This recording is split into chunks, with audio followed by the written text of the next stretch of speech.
Navodaya classes में मैं doctor नवीन कुमार आप सभी साथियों का फिर से एक इन्फॉर्मेशन बुलेटिन जो एचटेट की 2023 में हम एलिजिबिलिटी पे डिस्कस कर रहे हैं।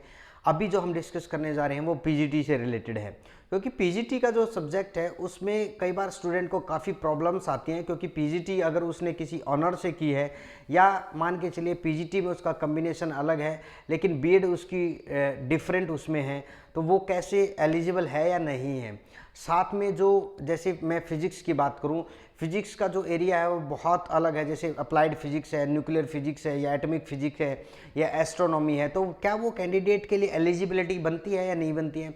बात करूं मैं पीजीटी बायोलॉजी में काफ़ी कॉन्ट्राडिक्शन चलते हैं, क्योंकि पीजीटी में जो बायोलॉजी है उसमें काफ़ी सारे सब्जेक्ट हैं। पहले मैं बात करता हूं, अगर मान लीजिए देखिए जो बेसिक सब्जेक्ट है वो बॉटनी और जोलॉजी हैं, केमिस्ट्री हैं, ठीक है। अब इनसे अलग जो अप्लाइड है, ठीक है, वो भी आ जाते हैं। जैसे मैं बात करूँ पीजीटी में या एमएससी बायोटेक्नोलॉजी एलिजिबल है या नहीं है। आपका एमएससी माइक्रोबायोलॉजी, जेनेटिक्स, आपका नैनो टेक्नोलॉजी, माइक्रोबायोलॉजी, बहुत सारे ऐसे एरिया है। लाइफ साइंसिस में क्या डेफिनेशन है, या बॉटनी जियोलॉजी है, तो उस पर आज हम डिस्कस करने जा रहे हैं कि कैंडिडेट के लिए कुछ इस एचटेट 2023 में कुछ खास है या नहीं है। क्योंकि एचटेट 2023 की काफ़ी लंबे टाइम से बच्चे इंतज़ार कर रहे थे।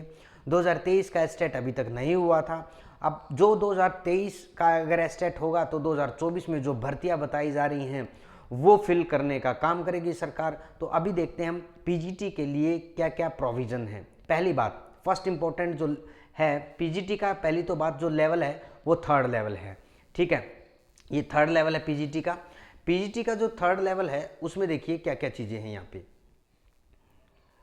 आपके जो सब्जेक्ट कम्बिनेशन है, चाहे वो आपका इंग्लिश है, ठीक है, इंग्लिश में पीजीटी का एग्जाम देना चाहते हैं, Hindi, geography, home science, sociology, psychology, Punjabi, Urdu, history, ठीक है। तो इसमें क्या क्या इंपॉर्टेंट चीज़ें हैं पहले इसी का देख लेते हैं। चाहे आपका इंग्लिश है, हिंदी है, ज्योग्राफी, होम साइंस है, पोस्ट ग्रेजुएट डिग्री आपकी हो कंसर्न सब्जेक्ट, ठीक है, with at least 50% marks from recognise university and BEd from recognise institution, ठीक है, यह यूनिवर्सिटी। तो ये है आपका जो पीजीटी है। अगर आप इन सब्जेक्ट में करना चाहते हैं तो आपके पास क्या हो जाए, कंसर्न सब्जेक्ट में आपका क्या हो, एमए हो, ठीक है। उसके बाद इसी में नेक्स्ट, अब देखिए मैट्रिक आपकी क्या हो, मैट्रिक में आपके पास हिंदी या संस्कृत हो।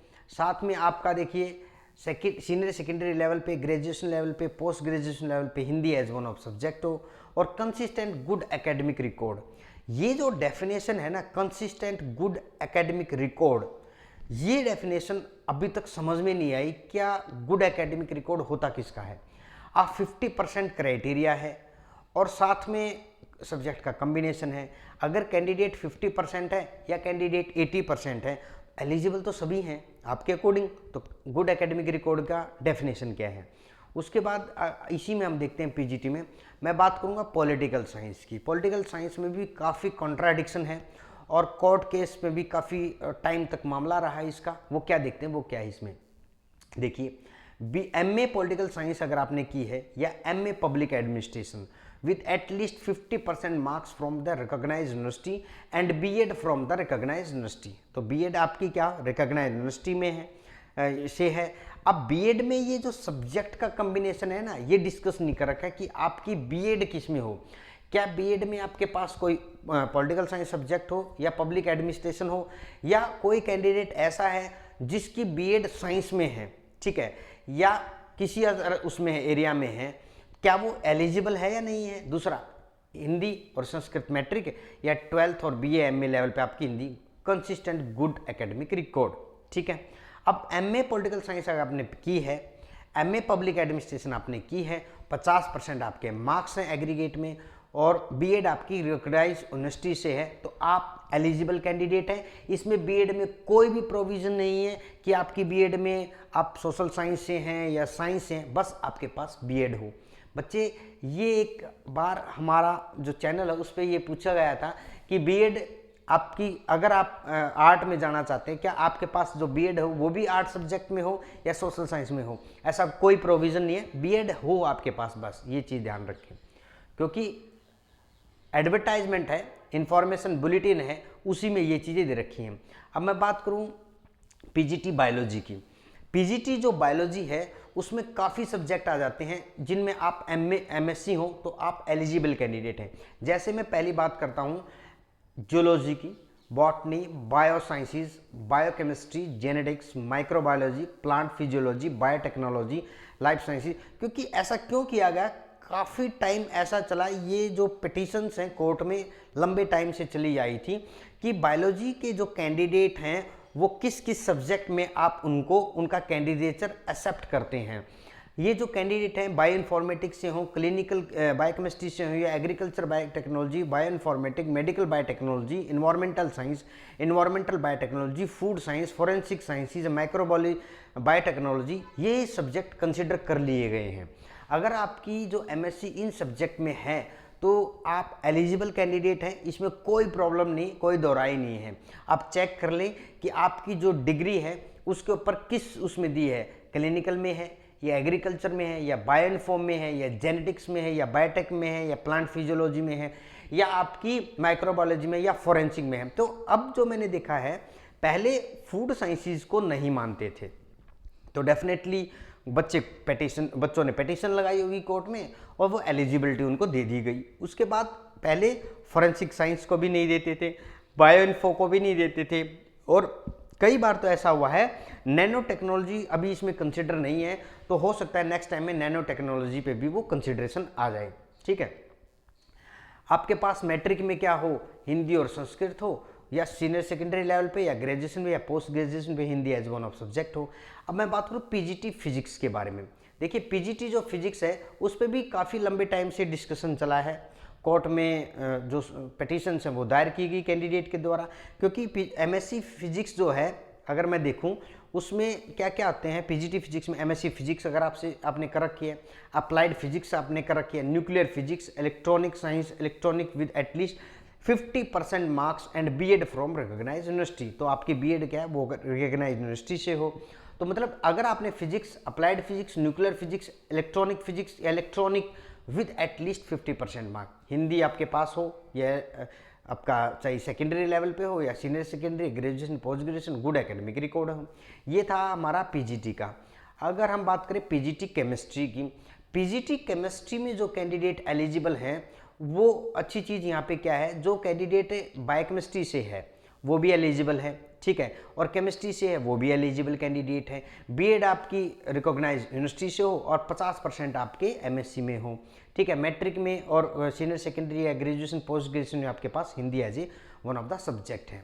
ये आपकी केमिस्ट्री में एलिजिबिलिटी बनती है। मैथमेटिक्स की अगर मैं बात करूँ, मैथमेटिक्स में देखते हैं एमए, कई यूनिवर्सिटी एमए मैथमेटिक्स की डिग्री देती है, बहुत सारी यूनिवर्सिटी एमएससी मैथ की देती है, बहुत सारी university applied mathematics with mathematics as one of the subject at graduation level with at least 50% marks from the recognised university और BEd from the recognised university. BEd में ऐसा कोई भी क्लैरिफिकेशन नहीं है कि आपके पास बीएड में मैथ, अप्लाइड मैथ या फिर एमए में आपके पास अगर डिग्री है तो मैथ में तो आप एलिजिबल नहीं है।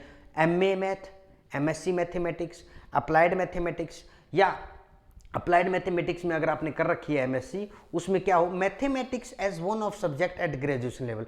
यहाँ पे ये पेचीदा पॉइंट है।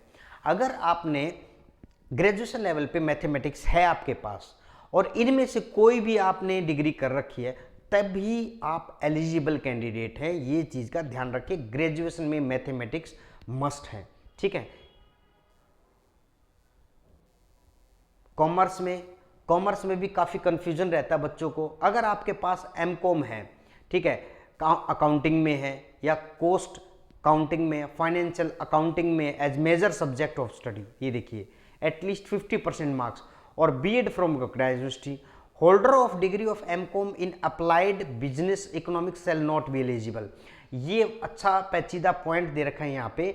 अगर जिसने एमकॉम कर रखी है किसमें, अप्लाइड में, बिजनेस इकोनॉमिक्स में, शैल नॉट बी एलिजिबल। ये ध्यान रखें, आप एलिजिबल नहीं हैं। सिर्फ MCom with accounting, cost accounting, financial accounting, अगर इन सब्जेक्ट में आपका मेजर सब्जेक्ट अगर ये हैं 3, तो भी आप एलिजिबल कैंडिडेट हैं। अगर आपने एमकॉम कर रखी है अप्लाइड में, बिजनेस इकोनॉमिक्स में यू आर नॉट एलिजिबल।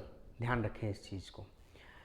हमने पीजीटी इकोनॉमिक्स पे देखते हैं, क्योंकि कॉमर्स और इकोनॉमिक्स का कहीं ना कहीं जो एक तालमेल है वो बच्चे सोचते हैं कि हम एलिजिबल हैं, लेकिन वो कन्फ्यूजन में रहते हैं। इसमें आप एलिजिबिलिटी आपकी क्या बनती है, अगर आपकी एमए इकोनॉमिक्स है, अप्लाइड इकोनॉमिक्स है, बिजनेस इकोनॉमिक्स है with at least 50% marks and BEd from recognized university, तब आप इकोनॉमिक्स में हैं। जो कैंडिडेट अब कॉमर्स में कन्फ्यूजन पैदा करते थे, इधर देखिए, ये देखिए एमकॉम अगर आपने बिजनेस में कर रखी है, अप्लाइड में कर रखी है, तो you are not eligible for commerce, but you are eligible for economics. कहाँ पे, आप देखिए नीचे चलते हैं, ये देखिए यहाँ पे अगर आपकी एमए किस में है, एमए इकोनॉमिक्स, अप्लाइड इकोनॉमिक्स और बिजनेस इकोनॉमिक्स हैं, तभी आप एलिजिबल कैंडिडेट हैं इसके लिए। आप एक बार इसको चेक कर लें, आप अपनी डिग्री को चेक करें क्या क्या चीज़ें हैं। और इसमें फिजिकल एजुकेशन है, कंप्यूटर साइंस में भी काफ़ी पेचीदे पॉइंट रहते हैं। जैसे मैं कंप्यूटर साइंस को देखता हूँ, MSc computer science regular 2 year course, आपका रेगुलर कोर्स हो, ये बच्चे ध्यान रहें, क्योंकि हो सकता है डिस्टेंस के कैंडिडेट ने कोई पिटीशन दायर की है तो डेफिनेटली वो उनके फेवर में नहीं गया, तो इसलिए रेगुलर 2 ईयर यहाँ पे लिखा है। एमसीए रेगुलर 3 ईयर कोर्स हो, मास्टर इन कंप्यूटर एप्लीकेशन 3 साल का कोर्स हो, बीईओ बैचलर इन इंजीनियरिंग या bachelor in technology computer science में हो, या कंप्यूटर इंजीनियरिंग हो, आईटी रेगुलर कोर्स हो, आईटी इंफॉर्मेशन टेक्नोलॉजी से आपका क्या हो, बीई या बीटेक हो आईटी से। देखिए बीई बीटेक कंप्यूटर साइंस या कंप्यूटर इंजीनियरिंग या आईटी इंफॉर्मेशन टेक्नोलॉजी, लेकिन रेगुलर कोर्स हो, 55% एग्रीगेट मार्क्स आपके हों, मैट्रिक में हिंदी या संस्कृत हो, और या +2 में या बीए में एमए में आपके पास Hindi as one of the subject. तो एमएससी कंप्यूटर साइंस के लिए मतलब इंपॉर्टेंट चीज़ क्या, आपका रेगुलर कोर्स हो। आपका कोई भी कॉरस्पॉन्डेंस या डिस्टेंस एजुकेशन अगर आपने कर रखी है तो definitely you are not eligible candidate as per the notification of 2023 in HTET. अगर आप नविता क्लासेस में नए हैं, चैनल को लाइक शेयर सब्सक्राइब करना ना भूलें। अगर किसी कैंडिडेट की एचटेट की एलिजिबिलिटी से रिलेटेड कोई भी क्यूरी है, कोई भी प्रॉब्लम है, आप कमेंट सेक्शन में कमेंट कर सकते हैं। हम जल्दी से जल्दी आपकी प्रॉब्लम को रिजॉल्व करने की कोशिश करेंगे। और इसी तरह नविता क्लासेस स्टूडेंट्स की कोई भी प्रॉब्लम है एजुकेशन से related, as a career counsellor मैं आप सभी को ये बताना चाहता हूँ, आप 24/7 आप हमारे कमेंट सेक्शन में नविता क्लासेस के चैनल के उसमें कमेंट करके कोई भी क्यूरी, कोई भी इंक्वायरी कर सकते हैं। Thank you. वीडियो के अंत तक बने रहने के लिए आप सभी साथियों का बहुत बहुत धन्यवाद। Thank you all.